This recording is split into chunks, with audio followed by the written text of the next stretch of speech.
the button. Wait, I want to know what Rebekah was going to say. What? I wanted to see the baby. Oh, the baby. Are you talking about the cat?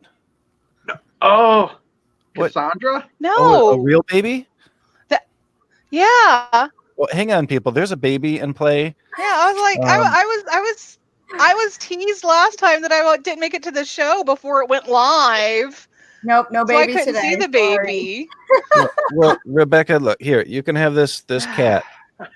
That's for you. She's not a baby. She's like 12. But hello, everyone, and welcome to another episode of Spilling Ink Live, your favorite on the Spilling Ink channel. Because I realize now, after my error a couple weeks ago, that we all have different favorites when it comes to indie talk shows. You know, so I can't even get into that. And there's this one guy who has a show that I enjoy. I can never remember his name though, so I won't mention him by name. You know what? He's actually got the bar going tonight, and I'm going to hang out at the bar. I don't know about you, but I'm going to go hang out at the bar. What, you're ditching me for the bar? After the show's over? Oh, all right. Well, we should have gotten a bar going tonight, man. That was last night. Saturday night. Come on. Well, so we've got some fantastic people here tonight, but you guys can already see that. We've got Paul, we've got Jacob, we've got Rebekah, we've got Katie, we've got Leah the cat. Oh, pretty cute. So Rebekah was in the middle. We're about to have a dog too. We're about to have a dog too? Fantastic. Leah does not care for dogs. I'm just going to tell you that right now. Oh, there he is. This is how big my dog is, you guys. He looks kind of large. This is Is that a Pyrenees or what is he? Not really sure. What are little man? Oh, he says he's a puppy. Cute. He is a lovely pup. He is half pit and half, we thought, Catalan leopard dog. Ooh, that's He's fun. got the super wide ridge. Yeah, the ridge back takes up almost the majority of his back. He also has ice blue eyes. They are gorgeous. And he has Merlin. So he actually has eyeliner, super thick, on one eye. Sweet. It looks completely ridiculous. We just had a cat in the clinic the other day who's it was a female cat whose name is Half Stash, because she has a dark black mustache on one side of her lip. It was pretty hilarious. That's awesome. Somebody was just complaining about our live feed because the audio is way behind.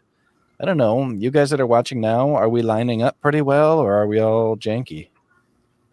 I don't know. I don't know what's going on. Hey, Artie Cabrera's here? Tell us, Julia. Wow. Artie, I didn't realize you had a computer now. That's awesome, man. Sweet. It's good to see all of you. Okay, so guys, Rebekah was just about to explain her fancy murder map that's hanging up behind her. So Rebekah, take it away and tell us all about your map. I thought I was explaining what cryptids were. Oh, yeah. Okay, well, we can go with that first and then get Okay, so on the map behind me, outlined in purple, are sites of different cryptids in the United States. A cryptid is from the cryptozoology. Those are things like the Nessie, Jersey Devil. Turns out the United States actually has about 6 or 7 Loch Ness monster type monsters. Like there's one in each of the Great Lakes. So Jason, watch out. Nice. Almost all of them have silly names like Nessie or Bessie and Lessie and Desi. And then I think there's one like Bob. I want to run into Bob. Did you know? So speaking of cryptids, we just had a dog in the other day who was actually a cryptorchid. Do you know what that is? Nobody? No. It's when one testicle doesn't descend and it's stuck up inside them. So you have to go get it surgically. Yeah. Well, that's no fun. Yeah, they say every state has at least 10,000 of them. I think I dated a guy like that. Nice. Did it affect his personality at all? Oh, well, yeah. Yeah, I did. I'm gonna say that's kind of how I figured it out. Yeah. That's a way to start the show tonight. Well, so Artie, I've been trying to convince you to come on the show and hang out for what, a year and a half now, and you keep telling me that you don't have a webcam. Do you have a webcam now? Artie, you had that problem too? Artie was a crypt orchid. So, guys, Artie Cabrera, he writes stuff, but more importantly, he does graphic work for me every now and again. In fact, he's the one that designed the cover for A Flutter of Darkness, Rebekah. Is this Artie Cabrera character right here. Nice. Well done. Yeah. I like yeah. that. You should see his. I scroll through his pictures now and again because I love creeping on people. He kind of looks like a Taylor Lautner a little bit when he's got his haircut short. It's great. That would definitely make him your favorite. Yeah. Oh my You are Team Jacob. No, that was all you. That was all. You know what? I didn't like either one of them. What I didn't like is she was in a committed relationship with somebody else, and he didn't respect that. Anytime you want to get under Jason's skin, just bring up Twilight. It works every time.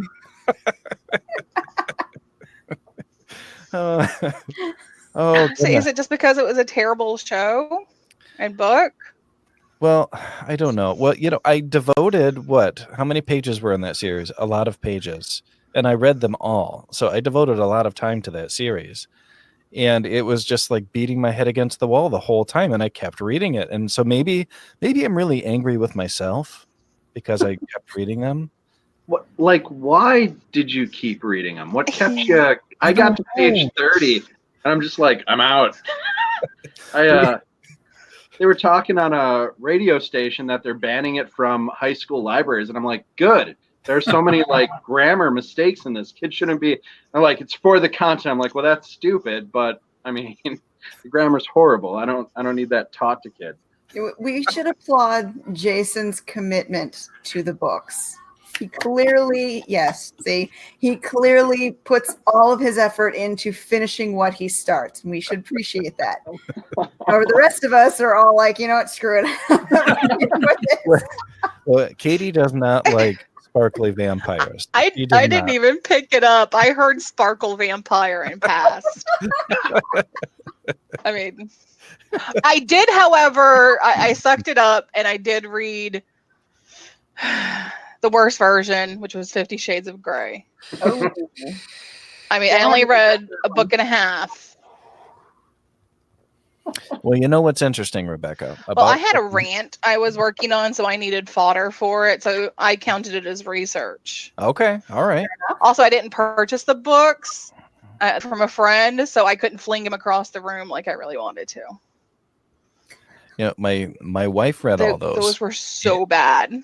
And so she read them, and she was talking to one of her friends about how good they were because they all loved them. Oh, thanks, Artie. I forgive you for cheating on me. She was talking about how much she loved them, and they were talking about how but it's it's like mommy porn, but it's not that hardcore. And I was like, what? Everything I'd heard about these books is like they were really, really bad, really raunchy.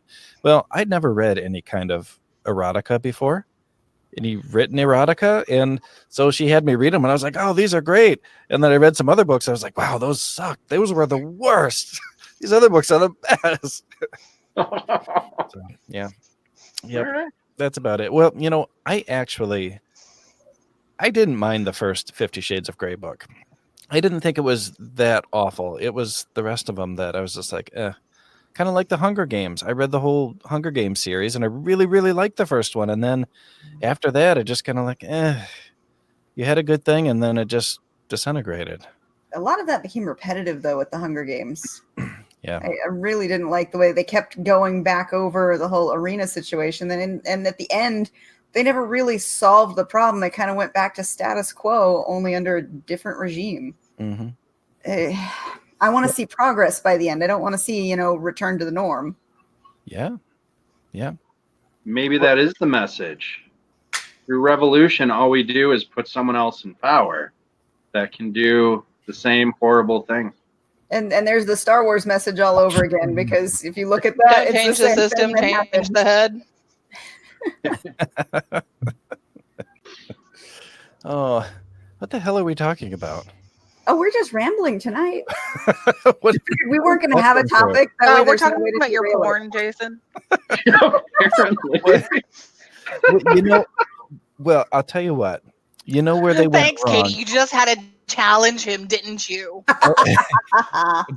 Dana has chimed in here. I enjoyed Twilight as the books. Dana preached. They were written for teenagers, and as an emo kid teenager, they weren't awful. 50 Shades, won't touch it. I stay away from mainstream novels, except I adored Lord of the Rings and Narnia. But I was a fan of Narnia from the moment I could read. Yes. Who's that, Dana? Is that your wife? Hi, Dana. I think I know that person. He just turns and put her on camera. She's like typing away here, and I'm like, what is she doing? She's got her manifesto. just put her right behind you, Paul. She can join in too. Oh, you know, I think you're onto something there, Katie, or whoever actually made this genius comment, is that we get tired of reading the same old thing over and over again in whatever series we're reading. After Series by Anna Todd was a great series, says Elizabeth Abel. I'll have to look I'm that not one up. familiar with that series, but I'll put that on the list. But yeah, so anything where we're not getting new good info, we're going to get bored with, like 50 Shades. You know, I think the first book grabbed people because it was the shock value. There was all sorts of crazy stuff going on, but then they just kept doing the same shit for the rest of the books or movies. And it's the same thing with the Hunger Games. And I don't know, I like series, but you know, like take Star Wars, for example. You know, we keep seeing the same type of thing happening over and over again. However, I still love the movies. It all depends on how well they develop those characters and how well they shoot the film, and then I'm gonna love it. Because, you know, yeah, I watched Rogue One knowing the whole story and knowing how it was going to end, but I still loved it because they did such a great job with the characters. Man, there's all sorts of funny comments popping up on here. Oh, Julia, gotta put that back up down there. Yes, Julia Allen says, my inner goddess is screaming, no! I love how you gave voice to that too. All right.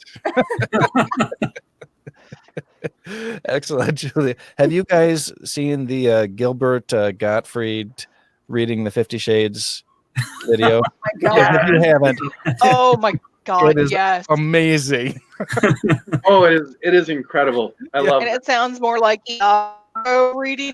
Yes. All right, that's what I'm looking at when I get off of this. You know, a funny story, Rebekah. He is actually the voice of Iago. I know, but he still does Iago.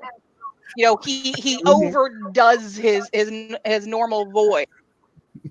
But wow, that was actually my intro to 50 Shades of Cray. Yeah. So and I didn't read it until I got a review comparing my book to 50 Shades, saying that my book made it look like Wuthering Heights, and I was like, okay, I now. Yeah, I've heard some bad stuff about it, but I'm gonna read it. And it's like, oh, the bad stuff didn't even kind of cover how bad it was. Okay. Well, and you know, and then, you know, you get to the rape scene, and it's like, okay, I'm done with this whole thing. Was there a rape scene in there? I don't remember that.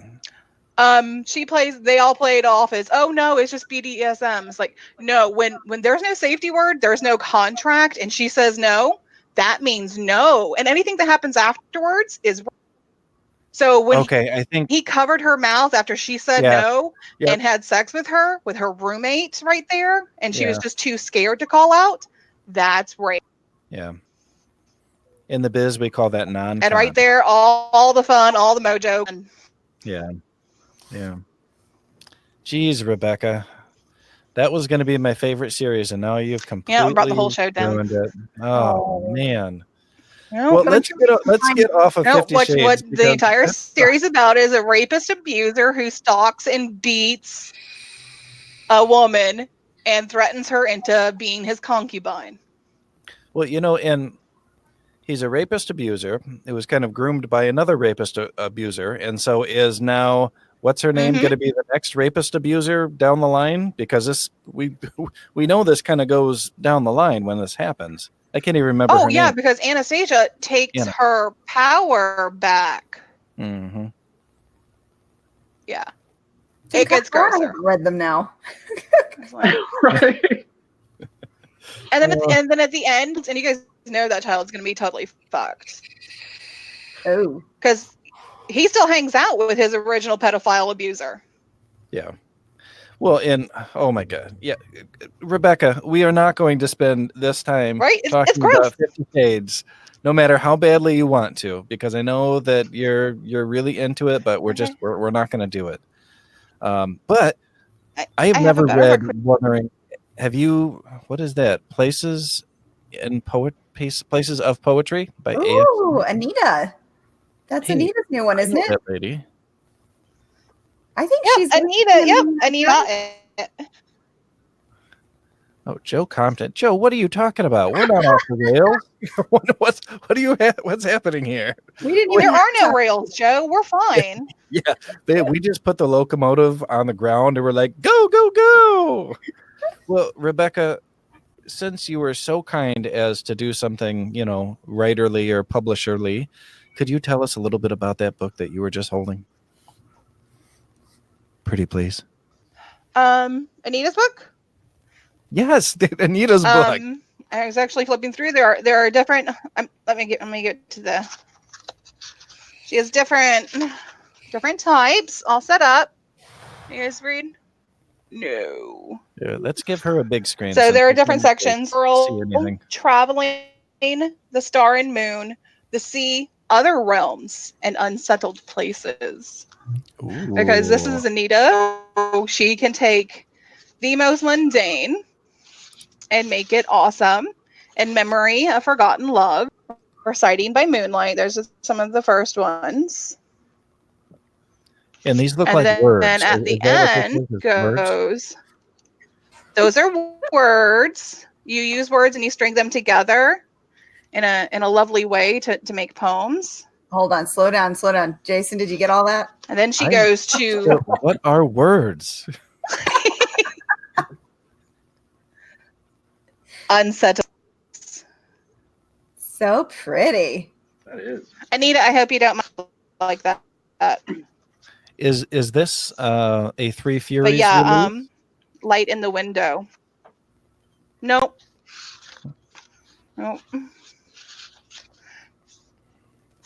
I just actually I don't have any Three Furies books around me right now. Rebekah. I just got this in the mail yesterday. Well, I don't keep books in here because I chain smoke. Oh, I need to get some books. So I move all my precious books to the library where they're safe away from the smoke. Do you know what I have? I actually have sitting over here on my desk is I actually just picked this up at the library too because I'm rereading it. This is A Weapon of Magical Destruction. Where did they get that one? That's cool. Yeah. I hear that is really a really good book. And I actually had to wait a few days to get it because all of their copies were checked out. So what? They were all checked out? They were all checked out. So that was kind of cool. Yeah, they've got a big display right up in the front lobby there with everybody who's coming in for the summer program. And so cool. they've got really these covers. They're so eye-catching, especially for people who like thrillers or young adult readers, things like that. They're like, oh man, there's good color in there. It looks cool or big yellow stickers. Yes, yeah. That's the express 7-day or 7-day checkout. Yeah, I've got some stickers I can bring too to put on those. Oh yeah, shiny. Let's see if I don't have it on that one. Dang it! I have shiny foil stickers. What do they say? They say 5-star reader's favorite. Ooh. Yeah, nice. I got my review back from Reader's Favorite. Now, I don't know if you guys know, but Reader's Favorite, you can either pay to get a review done immediately, or you can just submit a book, and if they review it, which is always nice. So I submitted it, and it was between like 4 and 6 months. I'd actually forgotten about it, and they sent back a 5-star review. And if you've got a 5-star with them, you can qualify to get the cute little stickers, which are always great to have when you do live events.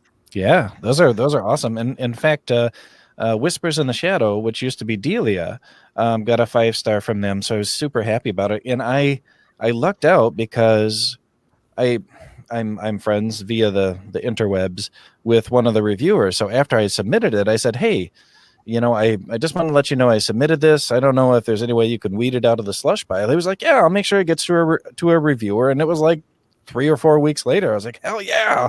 Awesome, man. So yeah, that's cool. It's a good program. And even if you're doing the paid system, I don't think it's terribly expensive, is it?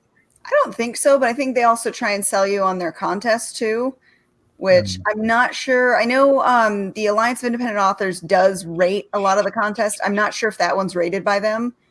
There are so many out there that are kind of scammy that I don't really enter a lot of the contests, but I do like to get reviews that qualify as editorial reviews, and Reader's Favorite does qualify for that. Yeah, and I am with my new collection of short stories. IBPA, I know, has them rated. Who does? IBPA? Okay. Independent Book Publishers Association. Yep.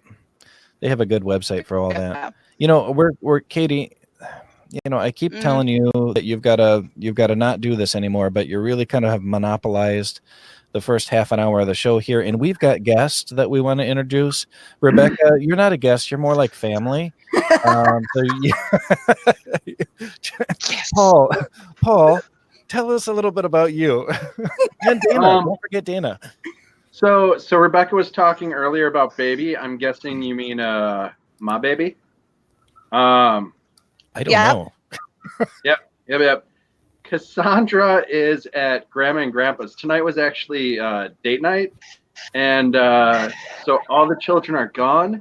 It is quiet in the apartment. It's very confusing, but I'm appreciating it immensely. So, yep, there's my lovely bride.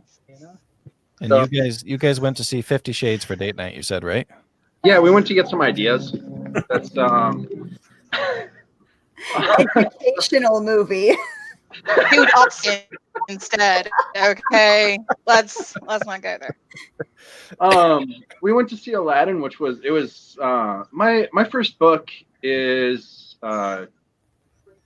Arabian based, and so I started going through it again. Arabian Nights. I kind of want to skip to. Wait, hold that up again, man. This is that's Barnes gorgeous. Oh yeah. Oh. The gold. Oh my God! Where did you have that done? It's Barnes and Nobles. Oh, nice. Their books are. Have it done. What? I've never seen an indie author with this badass hardback. Are you not an indie author? Right. Oh, this isn't mine. I wish. Oh. No, Arabian Nights. It's Arabian Nights. Oh, I thought this was your book. I was it's like, only like 1,000 years old, Jason.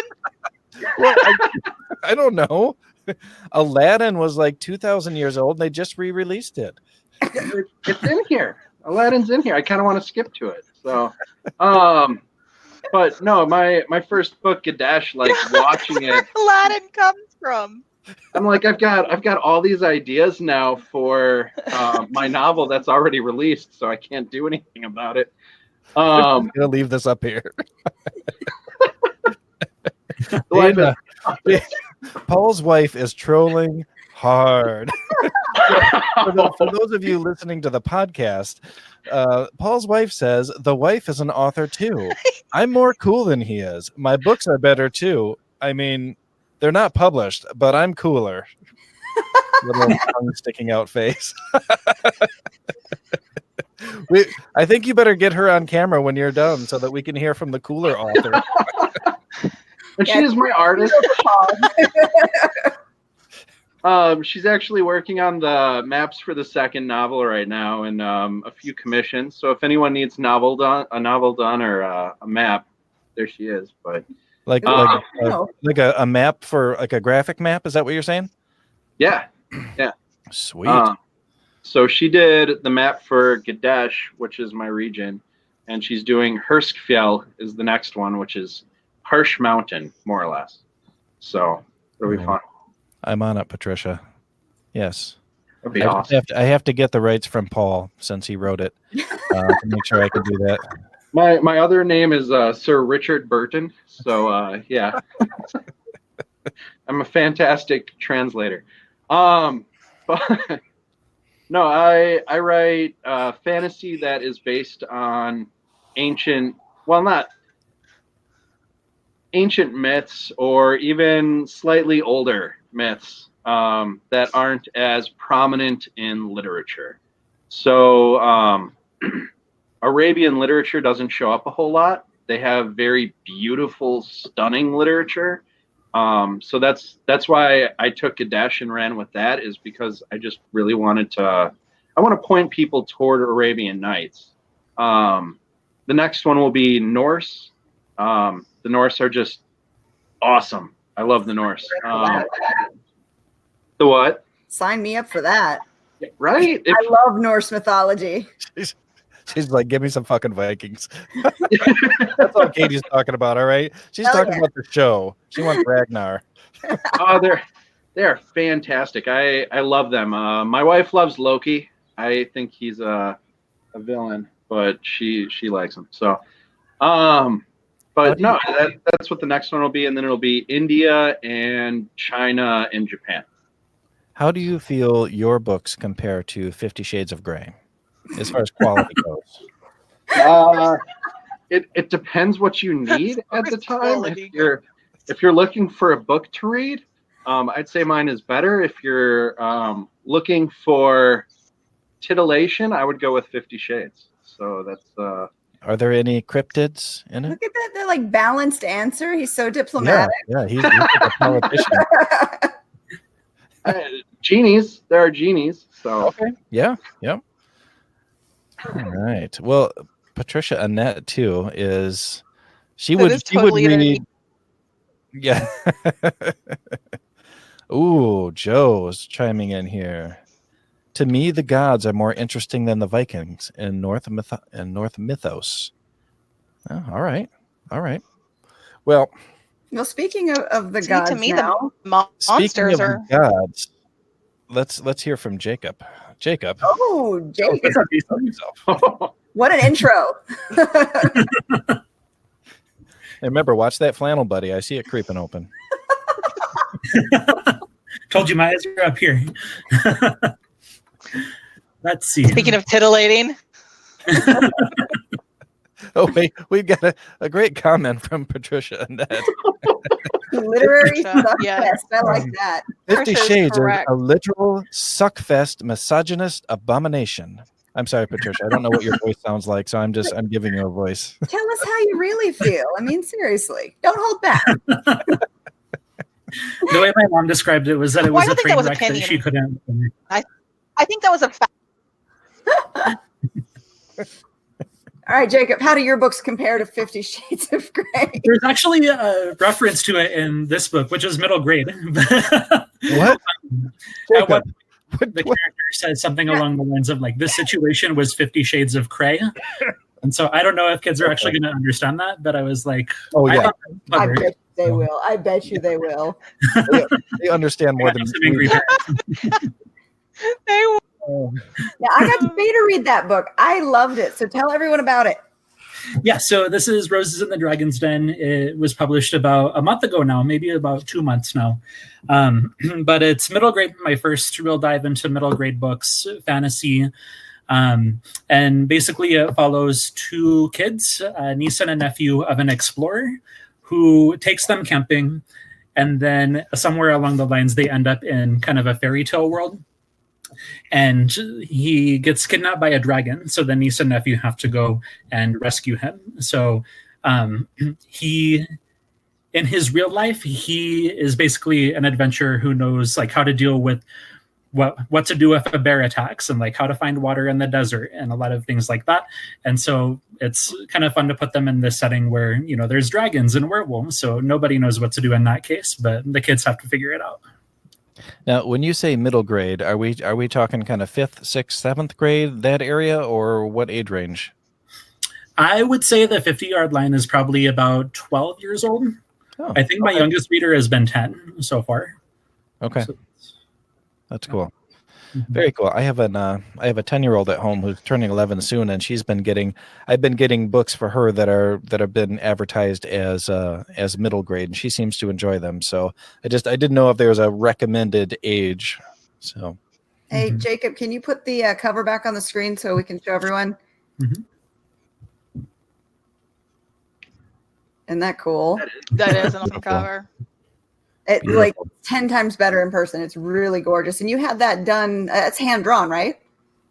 I think so. Yeah, I'm not really quite sure how the artist approached it, but it's Amalia Chitulescu. I don't know if I'm saying her name right, but yeah, I think she does everything by hand, and she's also going to school for architecture right now. So whatever she does for her architecture, I think she weaves that into her covers. So, that's awesome. mhm. Very cool. So we have covered our super duper professional introductions of our guests, Katie. Now, At what, the 30-minute mark? We got 30 minutes to introduce our guests. All right. I understand we have a very structured program laid out for tonight.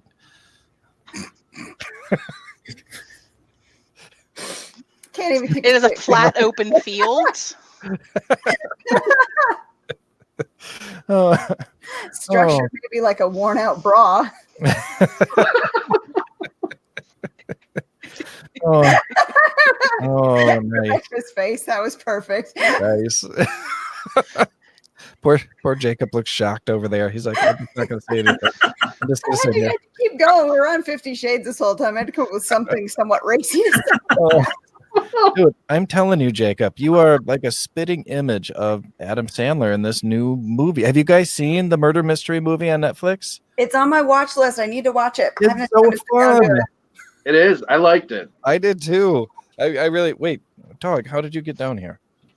Wait, hang on, guys. You gotta come here. Come here. Uh-oh. So somehow alert. someone Don't you hate when that happens? Not a bug. let Miss Mariana down here. This is Mar. She's actually my co-host for the other podcast, but Aw. she typically doesn't just wander the house. Usually there's a door. So apparently she's learned how to open doors, just like the Raptors, which is scary and awesome at the same time. What were we talking about, Katie? Nothing. I don't know. Raptors. So I'm working on a book, Katie. I'm finally doing my short stories, and Rebekah and her team. What do you call a group of like sorceresses or witches? Is that a coven? Is that what you Yeah, call it? let's go with Coven. Okay, so the Three Furies Coven is actually going to be publishing it, which I'm super duper excited about.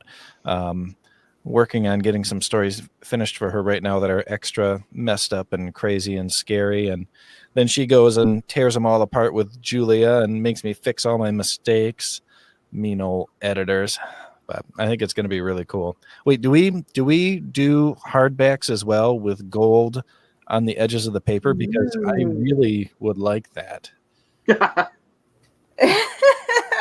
Technically, yes, we can. Nice. No, will you do it by hand? Is that how you make it? I'm not gonna lie. I mean, I could make up one of those. Now, tell me. So yeah, I mean, I could do that. I don't think we've asked before, but Three Furies, what genre do you guys specialize? Yeah, that's the word I meant to say. Specialize. I can word too. See, We like to think that we Words are special hard. in all genres.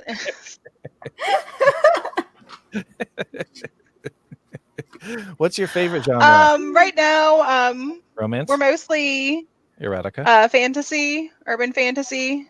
50 Shades of Cray. What we have the most of is, in fact, romance and erotica, because I am really re-releasing my entire line, as Jason has found out. They're So good. I have 20-something romances and eroticas that I had previously published and pulled when Amazon ate my account and stopped paying me. So Ooh, I that sounds pulled like all a of those. Wow. Yeah, when you're selling, this is back when, several iterations ago on KU, when they started making their changes, trying to move towards the page read instead of the book. Mine fell through the cracks, so I was getting paid one penny every quarter for of books read. Oh my God. Like literally 1 penny every time. That's ridiculous. So I And pulled all my account. Anything I reposted on my account happened the exact same way. And you know, Amazon, they don't really care. So I closed the account, pulled all my books, and now I am running them through the editor. Poor Julia. So Julia is editing all of my books, and they are getting pretty annoying back out. you know, I have to think that So, yeah, right now we have the majority is romance. What was I think that? that would be I think that it would be tough to edit that much romance and erotica, because it's distracting to read it, you know, and then you're trying Your to pick out all fingers get the details. Yeah, right.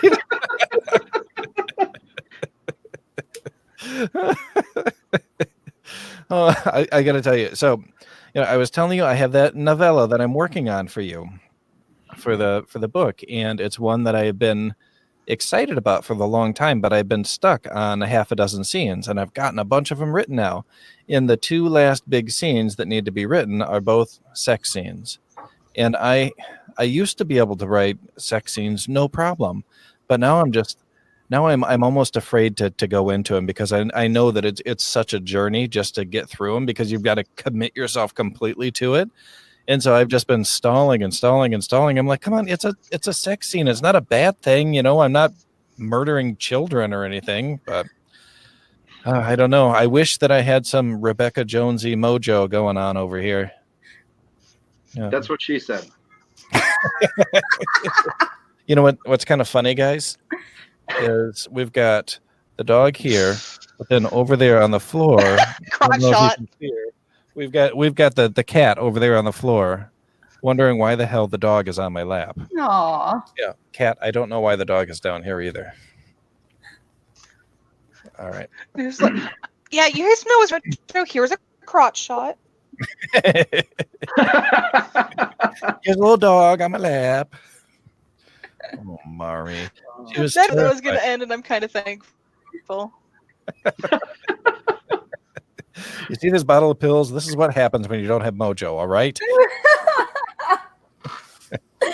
Mouth shut. Oh, thank you, Patricia. Patricia says, ha, ha, ha, ha. Just recall the best sex you've had. LOL. All right. I hope you like my voice that I've given you, Patricia. I do. I don't actually know. Do I know? It changes Patricia? every time.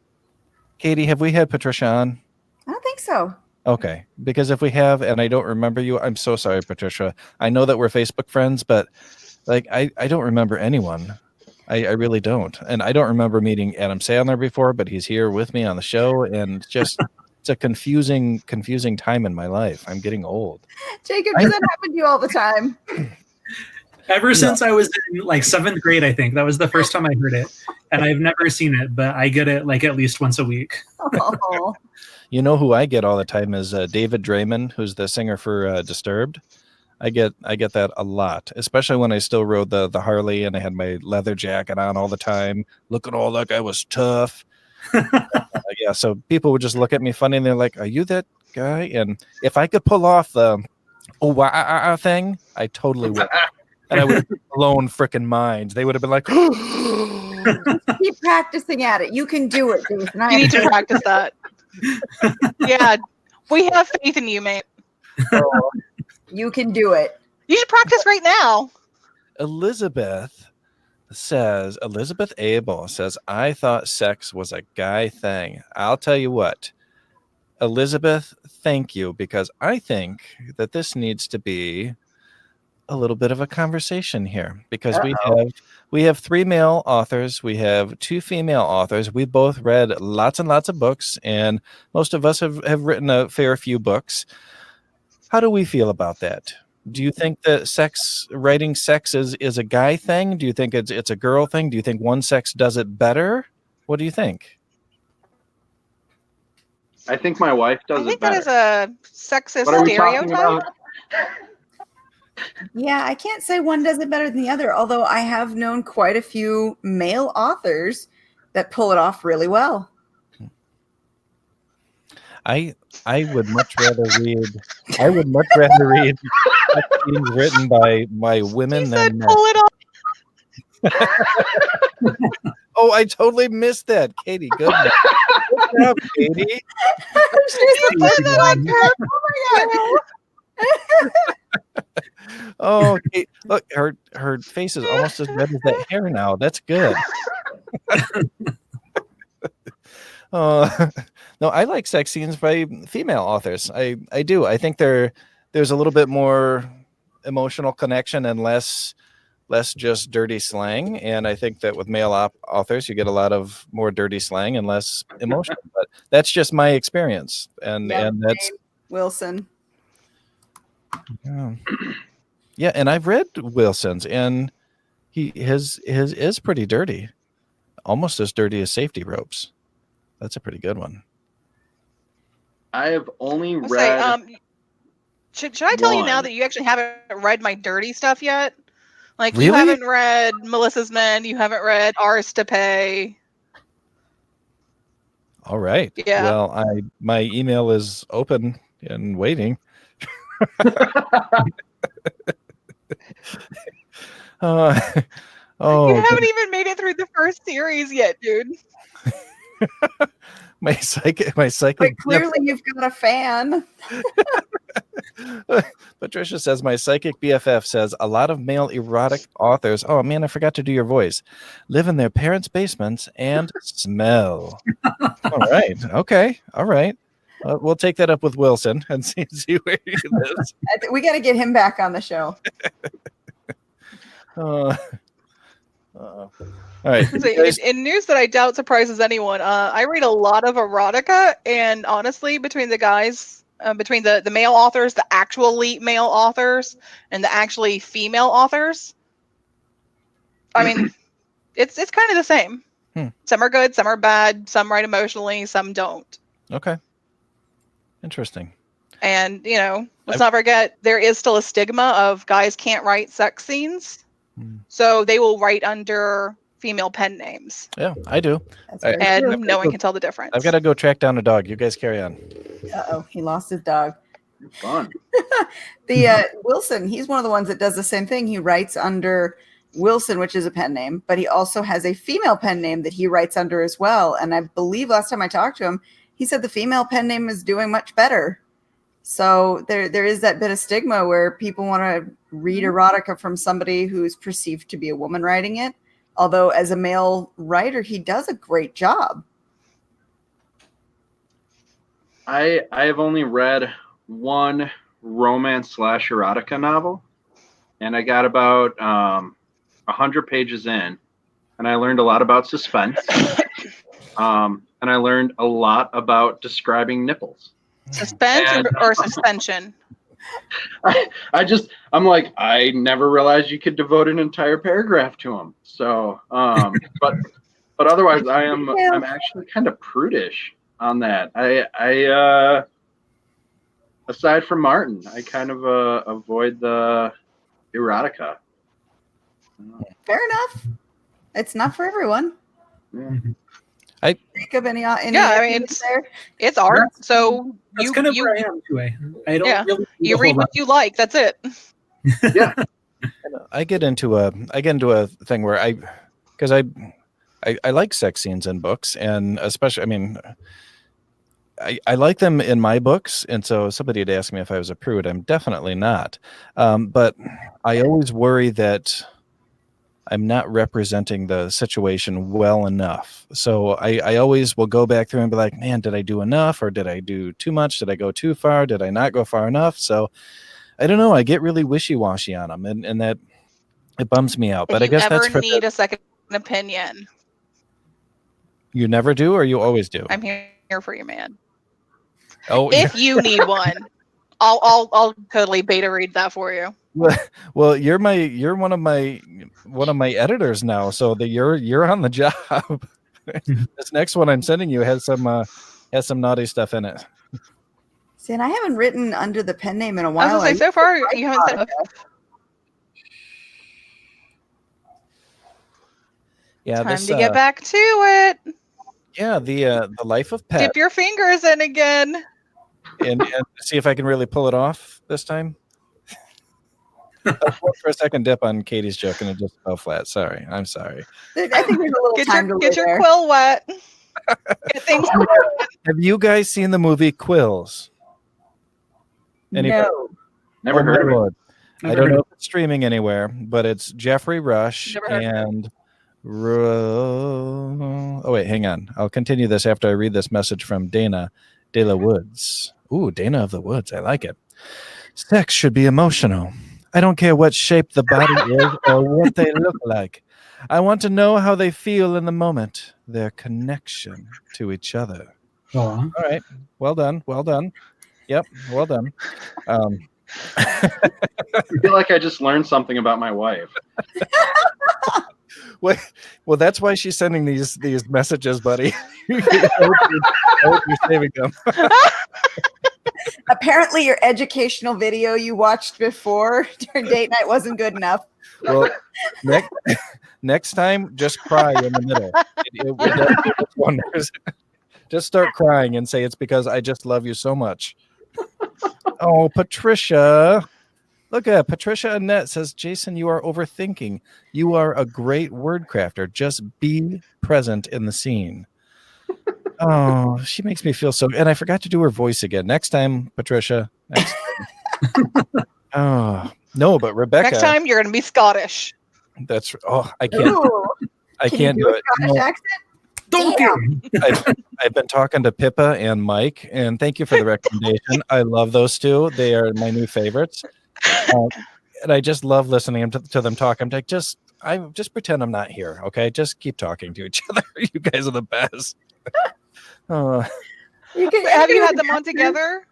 I haven't had them on together. I had Pippa on to do a solo show, and then I'm going to have Mike on to do a solo show, and then they're both going to be on Spilling Ink later this summer. Oh, and Katie. Oh. I've got some news. Together. Yeah, it's going to be good. We are going to be having on Pippa Bailey, Mike Pilgrim, and Michael Brent Collins, I believe, in August, and it is the Bald is Beautiful special. We are all bald guys with little goatees, and so Pippa has a bald cap, and I'll be sending you a bald cap as well, just so that you know. Now you're in the loop. All right. Oh, I don't know what we're talking about. Is it going to be another one of those episodes like when we had Thomas on, where we tried to bring your hair around and like pin it right here? I like it. So you can have a little goatee. Little red goatee. Future cosplay, Katie, for the next Comic-Con. There you go. There you go. Anything to sell that. So, do any of you get into like the Harry Potter erotica or anything like that? Because that's a big thing too, isn't it? Fanfics. Yeah. Yeah, I'm not big on fanfic. No. Okay.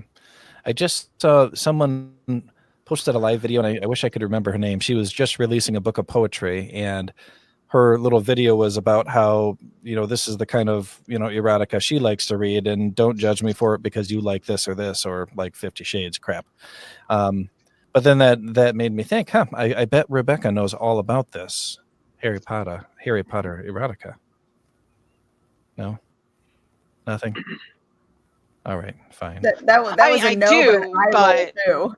That was a I don't want to talk about it. It's so gross.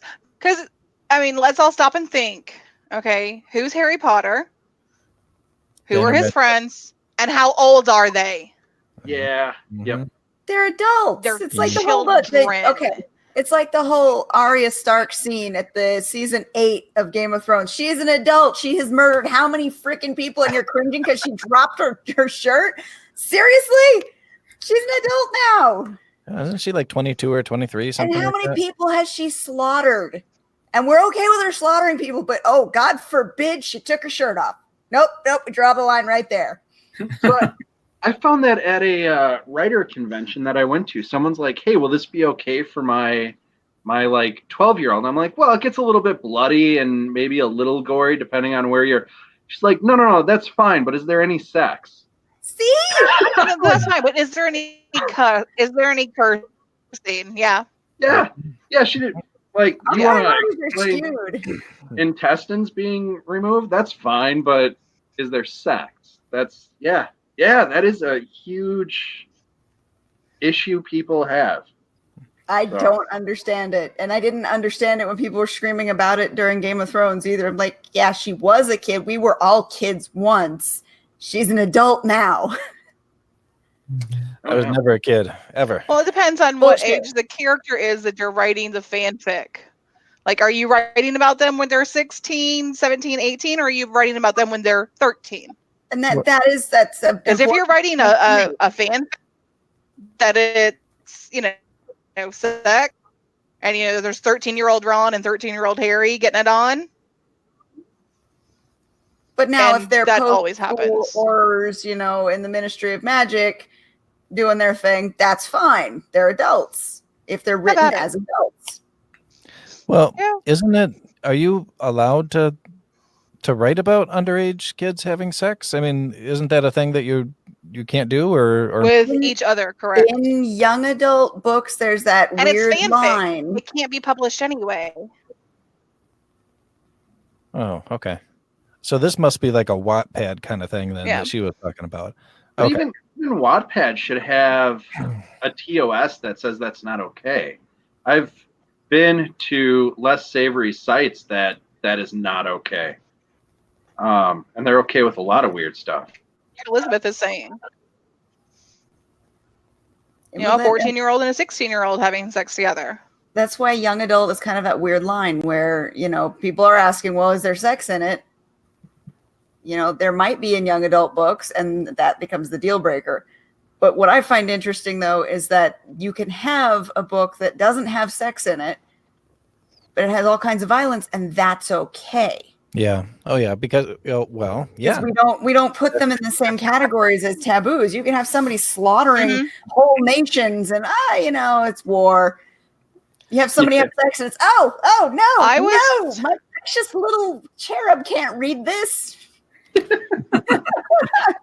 I was told that I might want to think about marketing Moss and Clay as a young adult. And I'm like, there's a siren going around eating the guts out of people. Like, it's pretty blatant.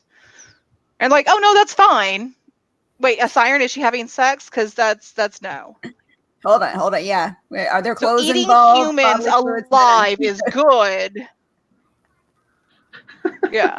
Well, it's this whole thing. Well, she actually eats the soft tissues, so. Oh. There are sex organs involved. That's it. Crosses the line. Can't do it. Well, and it's this whole demonizing of our sexuality. That was a period. Yeah. Yeah. They were totally fine with her eating out the stomach and the liver and the spleen. Oh, that's a good question. Oh no, wait, she went lower than that? No. Hold on. Here's a really good question, because the young adult age range is so wide now.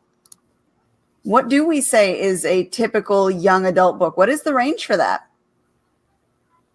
As far as content, or are you looking for specific books? If we say something is a young adult book, what age ranges should that be acceptable to read? Well, if I'm saying young adult, I'm saying like 13 to 18, somewhere in that neighborhood. And I will not 13 to 17, and I won't put any kind of sex or even implied sex at all in a young adult book that I've written. And I've written 2 that I considered in that age range, and there'll be a couple of F words, but no sex whatsoever, just because it's such a funny area. And not that I agree that showing violence is okay and showing sex is not, because if anything, sex is a good thing and violence is a terrible thing. It should be the opposite, but it's not that's a swamp I don't want to go wading into. That's for other people to go play around in. But yeah, 13 to 17, 13 to 18, somewhere in there. And, just figure if you've got a little bit of swearing, some violence, no frickin' sex. But at the same time, where was it? Elizabeth Abel had said, 16-year-olds are having sex. I've got a 17-year-old daughter, and I know she was sexually active in the last year, and I don't have a problem with that. Now, that doesn't mean that I want tons of sex in my kids' books, but it's a weird thing. How do we write books that are appealing to high school kids if they're experimenting with sex or drugs and seeing violence out in the world, but we don't necessarily want to give them porn to read either? So how are we responsible? Keep it non-explicit. Yeah. Show that there can be love, there can be sex, but we're give them the sword, but dull the edges. Yeah. Also, if they are readers, and I'm sure you guys can attest to the same thing. I agree, if you're Julia. teenagers, you're going to read what you're going to read, and you're not necessarily picking from the young adult stock of books. I was reading Anne Rice at 14, which I would be shocked as hell if my daughter was reading the same thing, but that's what I wanted to read at that point. And so, there's a lot more in there than what would be considered acceptable for young adult standards. But I was okay reading that. And as I recall reading from that age group, I kind of glossed over all of the sex parts. I was more interested in the vampires and what they were doing. So it really just didn't faze me at all.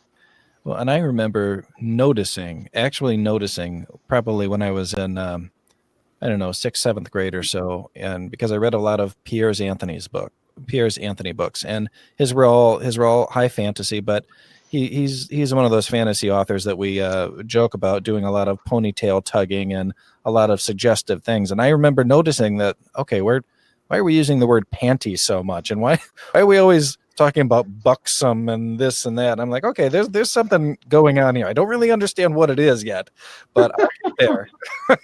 And I got there. but I have Julia this says, Isle of Man. I have, and of woman. Yep. So, and I was always very entertained by him. He's an entertaining author. I'll give him that.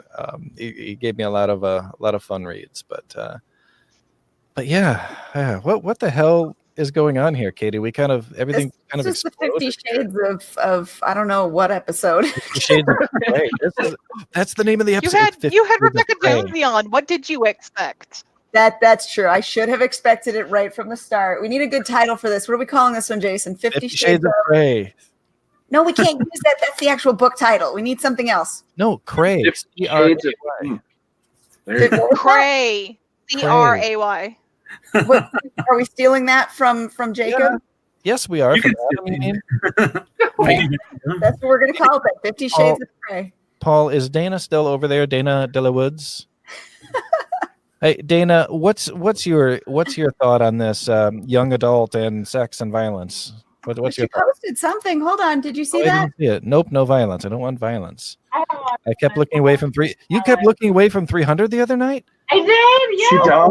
Oh, it's so good. She watched the movie. I'll tell you what. Have you guys seen 300 Rise of an Empire? No. That is the movie is not as good as the first 300 at all, but there's a super duper hot scene between lead male character and Eva Green in it, and it is that's the only reason for watching the movie. I've heard the same of Beowulf. Beowulf? the poem or the movie?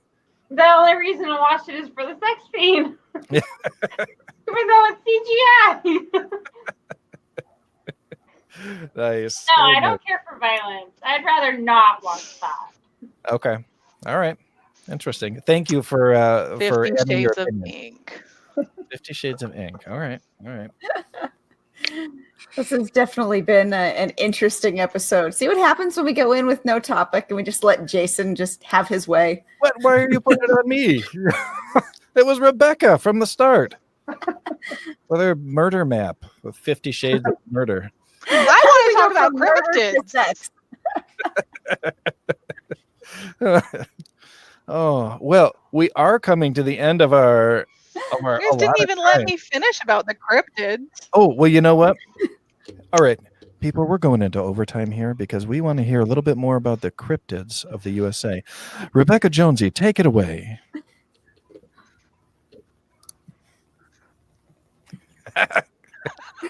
Thanks, guys.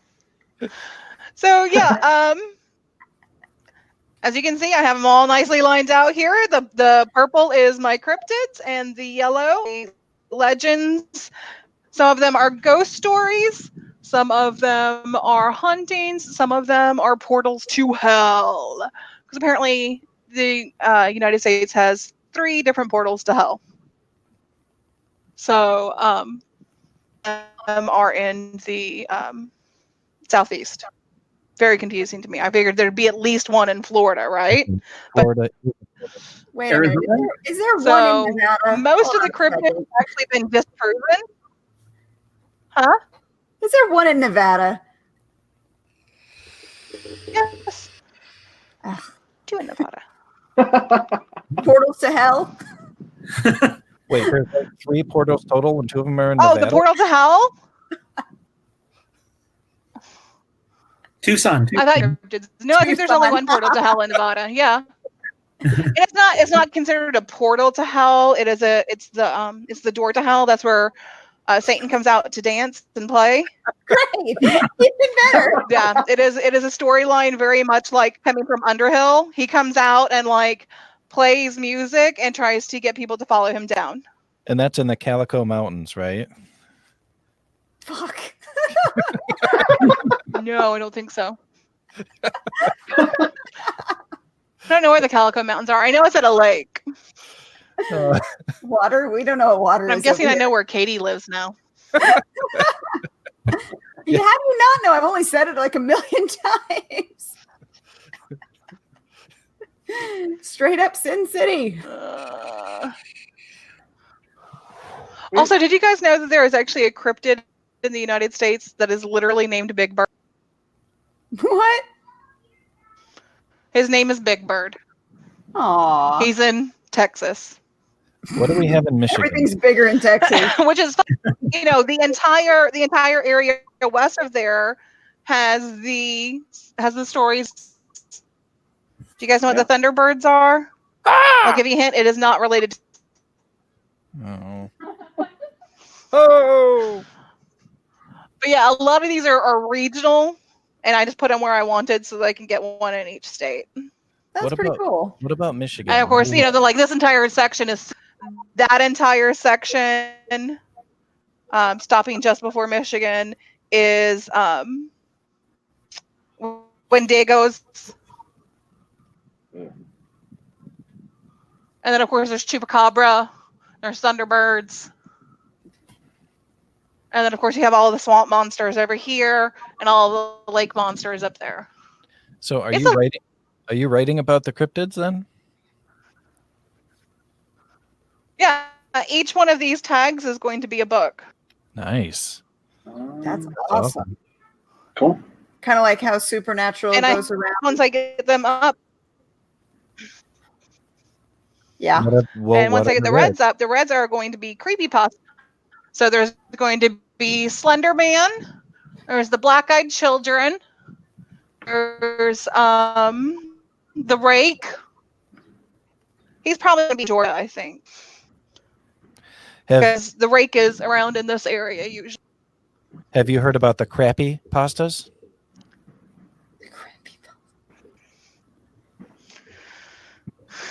You mean like the ones over at Olive Garden?